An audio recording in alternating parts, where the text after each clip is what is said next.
Hey guys, I'm Sai and welcome to a special Danny Batten Fight Show Extra. I'm delighted to be welcome, should I say. He's ranked third in the ONE Championships featherweight rankings and soon to be facing Van Lee in a title fight in December, hopefully, which I'm really looking forward to. And welcome back to the channel, Garry Tonon. How are you, my friend? I'm doing well, man. Thanks so much for having me on. Oh, the pleasure's all mine. I'm really looking forward to it. I spoke to your opponent a bit earlier on today, and we were sort of discussing just the uniqueness of the situation, because obviously you guys were due to fight previously, and obviously with everything that's kind of gone down with COVID and things like that, it never happened. And then you've had a big, long wait to really get going again. You must be, on one side, very excited to get your title shot, but also desperate to get back into that cage and start fighting again. Yeah, absolutely. I mean, at the end of the day, we're at the stage now, where, I'm fighting for the title. He's defending the title. I don't know what his feelings are, but for me, when it comes to getting the title shot, whatever it takes in terms of waiting is worth it for the most part. You know what I mean? I obviously would rather, in my opinion, have gotten it done maybe a little sooner rather than later. But at the same time, if that's just the way that the cookie crumbles, it's no issue, because this really means something. This is a big deal to get a shot at the title. So and whatever it takes for both of us to go in there at least healthy enough to believe that we can fight each other. And COVID restrictions or whatever the case may be that needs to get done. It is what it is, and we'll get in there and we'll fight. And I'm happy to have the opportunity, happy to be there. So, it's been a long wait, but I waited about 1.5 years, I think, before my last fight because of like COVID related stuff too. So, I got used to the idea of taking a long layoff and then fighting again, and it worked out pretty good. I felt pretty good in that fight. So, no major complaints. Yeah, I guess it's the same as anything. You get used to it, don't you? You get used to a longer wait, and you get used to having to train for longer periods and keep in shape and stay ready, as it were. And the other thing which we kind of talked about with Van was that, like so often these days in combat sports, especially with all the kind of the YouTubers who are kind of coming into boxing, you're seeing a lot of fights kind of sold on insults and disrespect and things like I saw Tyrone Woodley's got a tattoo on his finger and things like this, whereas I was really enjoyed I watched a podcast which you and Than were on with someone, and you were on there together, and it was kind of like you both were very respectful to each other, very respectful of each other's skills, but you also quite openly said we're going to beat the shit out of each other to get what we want. And I love that, because to me, martial arts, I want it to be an MMA. I want it to be about who's the best, not kind of like who talks the best. I want to see who fights the best. But what's it like for you as a fighter? Obviously, it's a very respectful build up to the fight, but equally competitive, I suppose. Yeah, sure.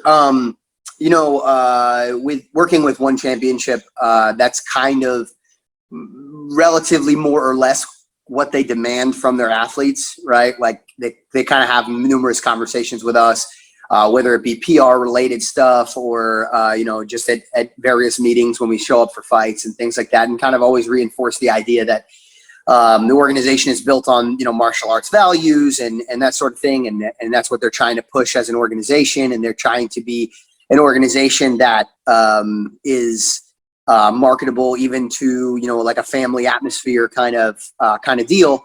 And in order to do that, you've got to kind of keep things, you got to keep things a little cleaner, a little bit more clean cut, a little bit more professional, in certain regards. But man, I don't hate too much on other athletes, finding their way to promote themselves or make more money or whatever the case may be.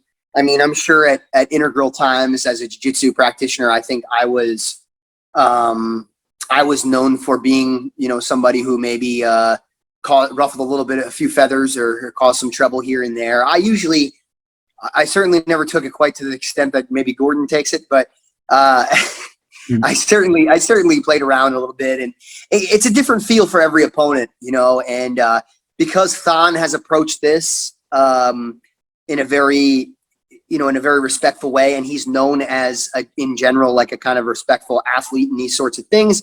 I kind of just gauge based off that, and I do pretty much the same thing. I'm feeding off the energy that he's giving me while still trying to sell a show, right? So Yeah, of course. that's a tough thing. That's a tough thing, right? So people learned this pretty early on when they were doing the WWE and WWF and all these sorts of things, that there is a drama element to these whole stories. And I mean, honestly, if you watch any cinema that's ever existed, that drama element, that build up where there's a storyline where it's not just like these two guys are fighting each other. That's kind of a given. Like, maybe we're just a little spoiled, right? You know what I mean? It's like, it's like, shouldn't that be enough, right? Like, you're just going to see two grown men get into a cage and swing fists at each other. Like, shouldn't that be enough to make something exciting and to make people want to watch? Like, it should be. But also, we're in a day and age where, it's a really saturated market. It's not like there's just one organization. We got multiple organizations where tons of different people are fighting. And the type of, and we're not just competing as fighters against other fight organizations. Sometimes we are for diehard fans, right? But we're competing against every media that's out there ultimately, right? Like, when somebody sits down on a Friday night and decides what they're going to do with their time, I might be competing against the bowling alley. You know what I mean? For whether or not somebody decides that that's what they're going to do to spend their time, or a football game, or whatever the case may be. So, you play around, you do different things to try to add appeal and to try to sell the fight and to try to sell a story that people want to get behind and are interested in, because there's more than just the diehard fans that we're appealing to here,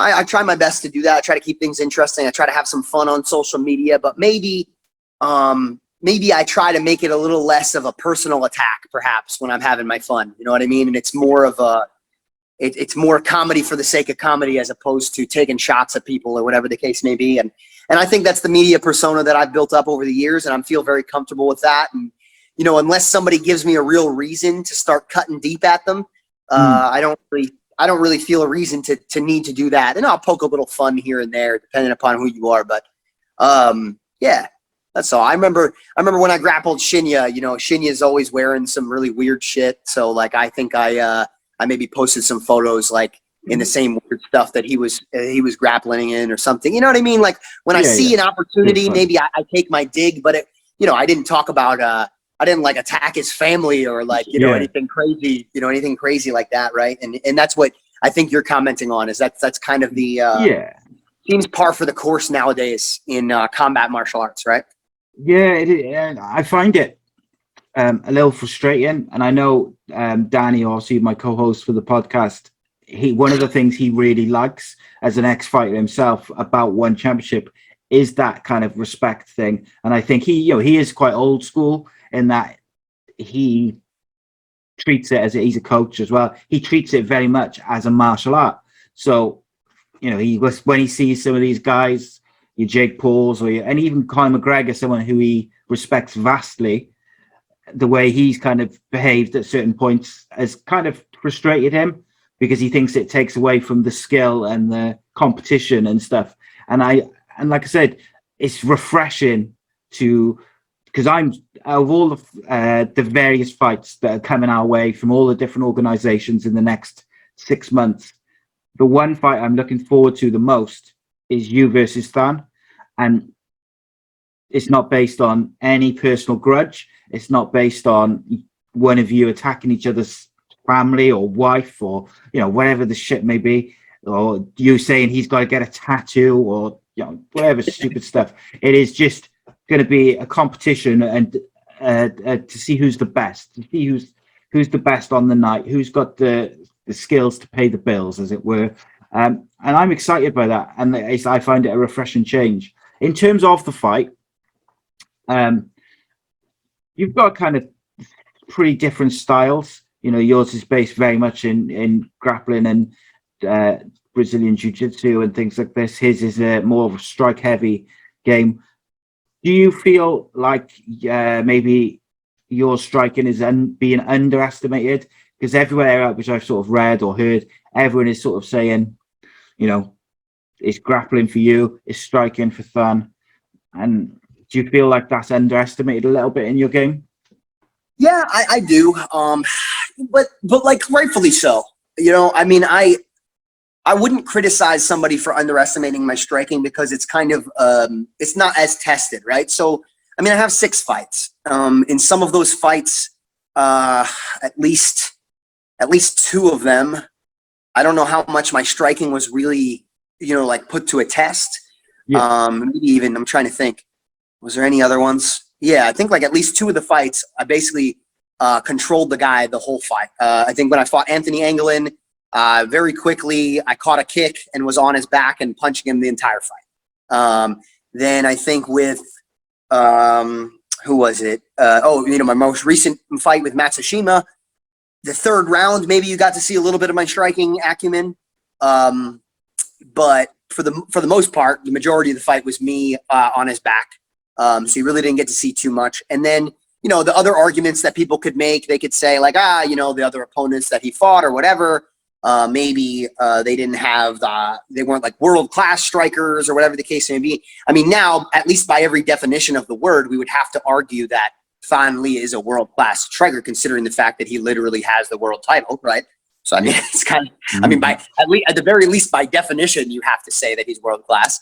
Maybe people would have their argument based off of whatever his skill is, but so I could understand. I totally get it when somebody comes in and they're like, oh yeah, Gary's not going to be able to hang with this guy or this, that, and the other thing. And, that's for me to prove them wrong. Right. And, it's an exciting dynamic to have 2 different styles, but yeah, I definitely think I'm able to surprise people. Even in my very first fight, you could say what you will about quality of opponents or whatever the case may be, but I landed a pretty significant strike that probably people wouldn't have expected. In other terms, like even when we're talking about striking that exists outside of shoot box, where we're not at a distance, and we're talking about grapple boxing and things like that, I think I've had a lot of situations where I was grapple boxing guys when I'm actually attached to them throwing punches, where I was doing very, very well. So you at least get to see glimpses of the fact that I have some level of competency there, and that it's not total, that I'm not getting out there and I'm like totally lost. Right. So yeah, for sure. Anytime you have that and you have a guy that's not going out there and just doing like stuff that's just so fundamentally wrong that there's like massive holes and this guy's going to get, has the potential to get knocked out. I think anytime you have a guy like that, I'm describing myself now, there's always a potential for that person to do damage even to a world-class striker. I think because, if you're relatively competent, it just takes one little mistake for somebody to land something, and one of the things that comes along with being, a world-class grappler like I am, it changes the dynamic of the fight. So when Thon is fighting me and he's standing in front of me, while, yes, he's thinking to himself, I would love to knock Garry out, he also has to think to himself, well, I probably wouldn't want to get taken down. And when you're thinking to yourself, well, I probably wouldn't want to get taken down, that allows me to open up holes in your striking that maybe wouldn't normally be there, because now you're a little bit afraid of the takedown. So I can do certain movements and certain things that make you hesitate a little bit. You kind of guard up, or you freeze, or whatever the case may be, because you don't want to get taken down. And then maybe I get to land a punch or a kick because of that, because I follow that movement up. Right. So it's, like every once in a while you'll watch Damian Maia, and by no means do I look at Damian Maia and look at him as like a super well put together striker. But every so often you're watching Damian Maia fight and he gets in a striking exchange and he clobbers somebody, and you're like, whoa, how the hell did that happen? Like, he sucks, like he's not like a kickboxer or anything like that. And it's like, well, because the threat of the takedown is so strong that like even this person who's clearly a much better striker has to respect it. And then when he comes back up with an uppercut or a hook or something like that, there's nothing you can do about it. Yeah, it causes a hesitation in the thought of your opponent, I guess, as they anticipate what you might be able to do. It opens up something for you there. The other thing I wanted to ask you, because I'm conscious of, I don't want to take up too much of your time, is obviously you mentioned earlier you've had just the 6 fights. Do you feel like Than's extra experience in terms of the amount of MMA bouts that he's had will give him any sort of advantage, or you an advantage, whichever way you see it? Yeah, no, I absolutely. I think it goes a little bit both ways, just a little bit, because the less tape you have to watch of me, the more difficult it is to ascertain exactly what it is that I'm going to do when I get in there. The other thing is that because anytime somebody starts fighting and they're in the early stages of fighting, or it could be grappling, it could be any martial art, you're going to see it's a lot more likely to see changes in their style and strategy over time. Okay. Let's say we start examining somebody from fight 10 or 15 on. Okay. And that's when we start paying attention to their career. Okay. For example, if I'm studying Thanh right now, I'm probably not looking at fights that he had when he first started his career. It makes the most sense to watch the most recent fights, right? Oh, sure. But even in that context, okay, I don't even know what Than's record is. I totally forget. I just know I'm sure he has massively more fights than me.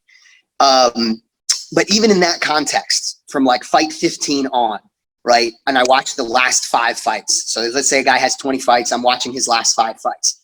From fight 15 to fight 20, it's far less likely that he's made drastic changes in his game plan, strategy, tactics, than if you're examining a person and you're examining fight 0, or I guess fight 1. That doesn't make any sense. Yeah. There's fight 0. From fight 1 to fight 5 or fight 6. In this case, I have 6 fights, right? So fight 1 to fight 6, or whatever the case may be, you're looking at the difference between those fights.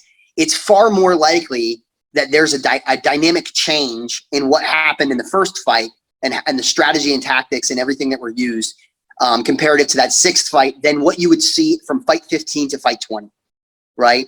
And it's much more likely that when you get to fight 7, which is what we're going to be at now when we're fighting each other, that there will be some change in my strategy, tactics, whatever the case may be, which would probably be, again, not impossible, but less likely as a person starts to gain experience. So I would say, while yes, in the grand scheme of things, having more experience, it's obviously an advantage. Okay, I think that it's hard to debate that, but there is also an element to the unknown, the question mark that you have to put in your head when you're dealing with somebody that's relatively new, because you're not 100% sure if they're going to come out there next time and look like they looked their last fight. Because when you're first starting, you make a lot of adjustments, a lot of changes. I might have really sucked at a jab, for example. I'm not necessarily saying that I changed this, by the way. But let's say my jab was just god awful. I mean, that's something that I might make a big change on in my next fight. You don't really know for sure, because that's not unreasonable, especially because it's been a year, since that last fight to now, right? So a drastic could be in the mix, and that could be a little difficult for somebody to prepare for. Where I think for me, it's probably much more likely that Thanh does exactly what Thanh does every time he's ever fought, for the most part. His next fight, that'd be my guess. Yeah, and I guess the like exactly what you said there, but particularly early in a career, or early on in sort of your professional career, you fighters make a lot of improvements fight to fight as well. So of course it's going to be difficult and more difficult for your opponents, for Thanh, to be able to gauge how much you've improved between fights, particularly because, like you said, it's been a year and a half. That's a long time to train, to try new things, to improve things. It's going to be difficult, isn't it? It's going to be very difficult to make a plan beforehand. One thing's for sure, it's going to be very exciting to watch. In terms of the occasion, would you have any sort of nerves on the day and on the night, or are you quite a chill dude? But every time I've spoken to you, you seem pretty relaxed. Yeah, I mean, I try to put things into perspective, but at the same time, like, I'm a real human being. Make no mistake. I think a lot of people they lose sight of that sometimes. You know what I mean? With whether you're seeing my social media, you're listening to me talk, or whatever the case may be. But like, I'm still a human being, and like, I'm still getting into a cage fight with another human being, and it's a scary thing. Like, it's just, I don't care if I had 20 fights. Like, I still think, I mean, maybe I'm wrong. I don't know. I don't know where I'm going to be at that point. I know I've talked to George St. Pierre, and he says he's still, you know, for every fight that he's had, and even later in his career, he's terrified. So, I mean, if the best in the world is feeling that way, I'd imagine that for a lot of guys, they probably still feel that way, even as they're very, very experienced. I mean, it's just a very crazy thing with a lot of variables that I'm participating in here. So it's very nerve wracking. I get very nervous leading up to fights. I have like little mini panic attacks and things sometimes, like on the bus ride to the event, or, you know, maybe in some days leading up to the event or whatever, I get nervous. And I mean, everybody handles those things a little differently. My way of handling it is just obsessively, you know, training, even leading up to the events. You know, I'm doing all my sparring drills, and I'm thinking about procedures and everything. I'm walking myself through every little thing that I'm gonna try to do during the fight, right? And that's my way of building my confidence and getting out there and being able to perform. But even when you do all those things, like, you get out there, you're under the lights, there's a crowd, there's the other guys standing in front of you, the cage gets locked, and it's just scary, man. No Super. back. One thing I'll say about MMA though is, while I'm sure nerves can impact a person, I'm not going to say that they can't. There's something about MMA for me personally, I'm just speaking to my own personal experience, that kind of when you get out there and you're actually fighting, things are so fast paced that the nerves have a little less time to take effect, if that makes any sense. Like, maybe it might make me more fatigued or something like that, but you're having to make decisions and movements so quickly because these, you know, somebody's winging punches and kicks at your face, and there's no exit. You know, I mean, I guess I could back away from you a little bit and kind of try to dance around, but there's no real way to get away from that danger.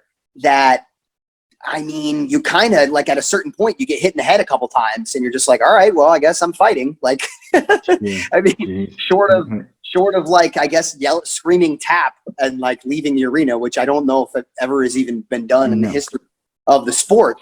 I don't see any way of getting out of it. So it's kind of like, it's almost like once you get in there, it doesn't matter anymore that there's nerves and that it's scary and all those things, because you just have to do. Like, just, there's no choice. Whereas, like, sometimes with jiu-jitsu, I feel like I can get away with letting the nerves maybe impact me a little bit more, because there's times in a jiu-jitsu match, or there's more times where there can be stagnation, and you can do things to kind of stop action from happening. So I feel as though sometimes the nerves might impact me a little bit more in those situations, because there's a little bit more quiet. There's a little bit more calm happening in a jiu-jitsu match. So you're a little bit more alone with your thoughts than you are in an MMA fight. In an MMA fight, the thoughts are flying through so fast, and all these decisions are being made so fast that you rarely get a moment to be like, oh shit, I'm fighting, or oh shit, like this is scary, or whatever. You just kind of do. And then at the end of it, you feel all of that, and you're just like, ooh, man, what did I do? What did I just participate in? I remember after my very first fight, I think I told whoever I was talking to, I was like, this should be illegal. I was like, this is not okay. Whatever experience we just had there, like, I don't know what that was, but that was wild. So it all hits you at the end anyway. Yeah, that's mad. So I really enjoyed listening to that. Very quickly, Garry, sorry, what will it mean to you to win if you were able to win the ONE Featherweight Championship? Man, it's huge for me. It's really huge for me. I mean, I think anybody winning a world title is a really big deal. But for me personally, I think it adds a lot of.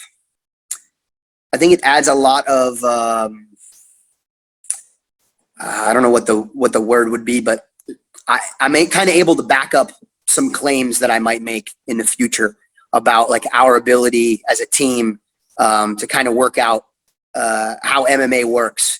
And how to strategize and prepare, because I've only been doing this for a very short period of time, and I'm able to, if in theory I capture this world title, it's like, man, I've been training for like maybe 4 years under just John, with like not no like Muay Thai coach, boxing coach, whatever the case may be. And I think it's just another testament to John and our team and our ability to overcome these very difficult obstacles and challenges, and that we got a little something special, that maybe some other people don't have in terms of technique and understanding of what's going on. And I would love to be able to boast that.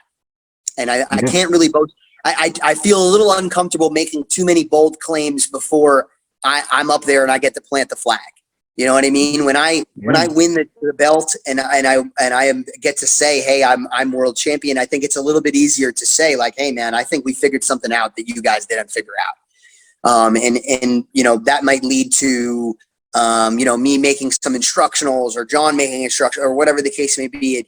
There's financial incentive there. There's pride associated with this as well, that like I was able to at a later stage in my career, started at 26, at a later stage in my career, jump into a totally new sport and develop a level of mastery that allowed me to win a world championship. And there's like a certain level of difficulty and pride associated with an accomplishment like that. That's really exciting for me. Just as well, like kind of proving something to myself that like, hey man, like I was able to take these skills that I've been working on for the past 15 years, jiu-jitsu, and parlay that into being one of the best fighters in the world. And that's a really exciting thing for me, just from the perspective of the 15-year-old that walked into a jiu-jitsu gym and like wanted to learn how to defend himself and not get bullied and these sorts of things. It's like, oh man, I kind of did it. Like, it's not over yet. Obviously, there's still many more things to accomplish and all those sorts of things. But it's kind of like, oh man, like I kind of proved it to myself and to the world that I was able to do this thing. It's really exciting, man. I'm sure there's going to be thoughts and feelings that I have after I actually win that I can't even process right now and understand, similar to what I was telling you about, like how I get like this rush of feelings immediately after I'm fighting.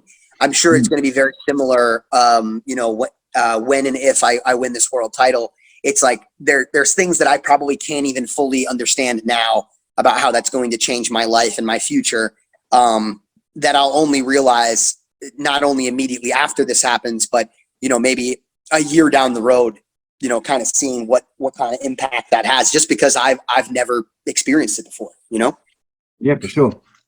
Garry, I've kept you way longer than I said. I can't help but just listen to you talk, because I find it really fascinating, and I find your love of the game really exciting and interesting.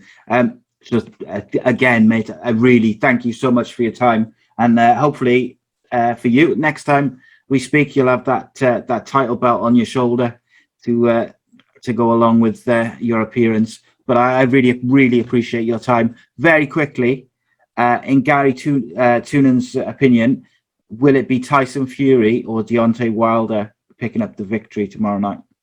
Oh man, I haven't even been like caught up to speed with everything that's going on. I did see some promotional stuff. I didn't realize that they were fighting tomorrow night. Yeah, tomorrow night.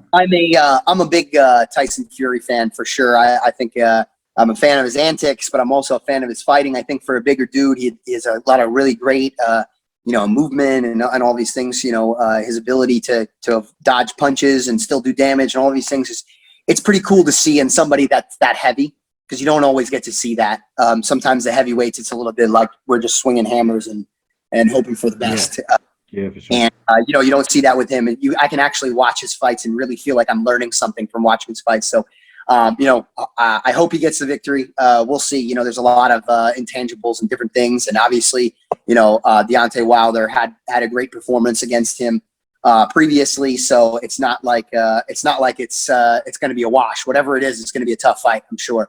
But that's my vote. 100%.